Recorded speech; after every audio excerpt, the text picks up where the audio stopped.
নমস্কার বন্ধুরা, হেসেলে টুকিটাকি ইউটিউব চ্যানেলে আপনাদের সবাইকে স্বাগত। আজকে চলে এসেছি আবার একটা নিরামিষ রেসিপি নিয়ে, ছানার ডালনা। অনেকেই নানাভাবে ছানা কাটান, আমি কিন্তু টক দই দিয়ে ছানাটা কাটিয়েছি, যাতে আমি ছানার জলটা আমার রান্নায় ব্যবহার করতে পারি। বন্ধুরা দেখুন, আমি দুধটাকে ভালো করে জাল দিয়ে নিয়েছি, তারপরে ফ্লেমটাকে একদম লো করে দিয়েছিলাম। লো ফ্লেমের মধ্যে আমি চামচে করে করে টক দইটা দিতে শুরু করেছিলাম। টক দইয়ের জলটা বেশি ব্যবহার করেছি, দইটাও দিয়েছি। যতক্ষণ না ছানাটা কেটে আসছে ততক্ষণ ধরে আমি কিছু অল্প অল্প করে দেখতেই পাচ্ছেন সামান্য সামান্য পরিমাণে দই দিচ্ছি এবং একটু চামচে করে নাড়াচ্ছি। এই করে করে আমি ছানাটা কাটিয়েছিলাম। আপনারা দেখুন আমার ছানাটা কেটে গেছে ভালো মতো। এবার আমি এটাকে একটা পরিষ্কার সাদা কাপড়ের মধ্যে ঢেলে নেব। ছানাটা ছাঁকার আগে আমি কাপড়টাকে ভালো করে জল দিয়ে ধুয়ে ভিজিয়ে নেব। দেখুন, এবার আমি ছানাটাকে ঢেলে নিচ্ছি কাপড়টার মধ্যে। পুরোটা ছানাটা ঢালা হয়ে যাওয়ার পরে আমি ছানার জলটাকে আলাদাভাবে সরিয়ে রাখবো, রেখে আর ছানার কাপড়টা ভালো করে গিঁট বেঁধে শিলে আমি যদি আগের দিন ছানা কাটিয়ে রাখতাম তাহলে জলটা আমার এমনি ঝরে যেত, কিন্তু আমি একটু বাদেই রান্না করব, সেই জন্য আমি শিল পাটার মধ্যে ওটা চাপা দিয়ে রাখলাম যাতে জলটা পুরো ঝরে যায়। দেখুন, আমি শিলের নিচ থেকে ছানাটাকে বের করে নিয়েছি। দেখুন কি সুন্দরভাবে আমার ছানাটা জলটা ঝরে গেছে, একটা সুন্দর শেপেও চলে এসছে। এবার আমি এটাকে ছোট ছোট কিউবের আকারে কেটে নিচ্ছি। যে যেরকম মাপের করতে চান সেভাবেই কাটতে পারেন। আমি খুব ছোট ছোটোই কেটেছি আমার ছানার পরিমাণটার অনুযায়ী। দেখুন, ছোট ছোট টুকরো করে কেটে নিচ্ছি।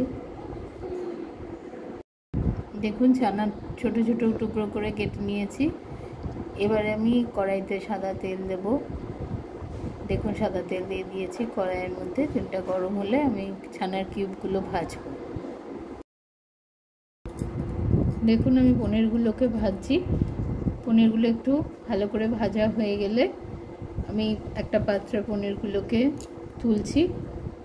এবার এই পনিরগুলোর মধ্যে আমি যে ছানা কাটিয়েছিলাম সেই ছানা কাটানোর জলটা, হালকা হালকা গরম আছে কিন্তু জলটা ঠান্ডা হয়নি, সেই গরম জলটাই আমি খানিকটা নিয়ে পনিরগুলো একটু নুন দিয়ে ভিজিয়ে রাখবো। দেখুন, আমি ছানার জল খানিকটা দিলাম, এই দেখুন ঢেলে দিচ্ছি। ঢেলে দিয়ে আমি এর মধ্যে সামান্য একটু নুন দেবো। নুন দিয়ে আমি এটা ঢাকা দিয়ে রাখবো যাতে ছানাতে সফটনেস আসে। কড়াইয়ের মধ্যে যে বাদবাকি তেলটা ছিল সেই তেলটার মধ্যে আমি আলুগুলো ভাজতে দিলাম। এবার আমি বাটা মশলাটা যেটা ব্যবহার করব তরকারিতে, সেই মশলাগুলো আপনাদের দেখাচ্ছি। দেখুন আমি কি মশলাগুলো ব্যবহার করেছি। টমেটো, পোস্ত, আদা, কিশমিশ, দুটো কাঁচা লঙ্কা, খানিকটা কাজু বাদাম। আলুগুলোকে ভালো করে ভাজা অবস্থাতেই কড়াইতে যখন হয়ে গেছে আমি ওই অবস্থাতেই তেজপাতা আর গোটা জিরে ফোড়ন দিয়ে বাটা মশলাটা দিয়ে দিলাম। বাটা মশলাটা দেওয়ার পরে আমি এর মধ্যে স্বাদ মতো নুন আর চিনি দিলাম। আমি আগে একটুখানি ছানাটা নুন জলে ভিজিয়ে রেখেছিলাম, নুন দিয়েছিলাম, সেই জন্য সেটা মাথায় রেখেই আমি নুনটা দিয়েছি। এবার দেখুন, আমি যে ছানাগুলো ভিজিয়ে রেখেছিলাম সেই ছানাগুলোকে আমি তরকারির মধ্যে দিয়ে দিলাম। আর ছানার যে জলটা ছিল সেই জলটাকে আমি মিক্সির বাটির মধ্যে দিয়ে বাটিটাকে ধুয়ে সেই জলটাও খানিকটা ঢেলে দেবো।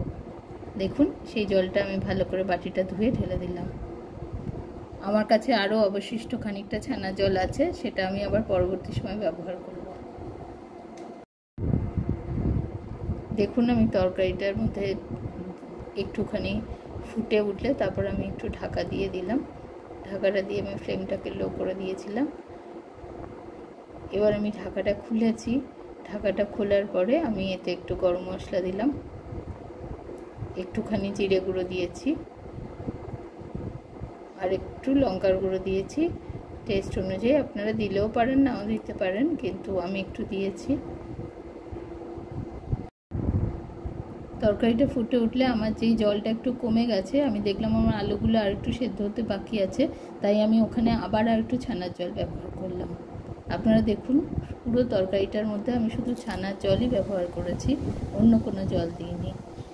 আমার তরকারিটা হয়ে যাওয়ার পরে আমি একটা পাত্রে ঘি দিলাম, তরকারি কড়াইয়ের মধ্যে ঘিটা দিইনি। এবার আমি তরকারিটা ওর মধ্যে ঢেলাম। ছানার ডালনা একদম রেডি হয়ে গেছে। আমি ঘি দিয়ে রাখা পাত্রটার মধ্যে ছানার ডালনাটা ঢেলে দিলাম। আপনারা অবশ্যই এইভাবে ট্রাই করবেন এবং আমাকে কমেন্ট করে জানাবেন আপনাদের কেমন লাগলো।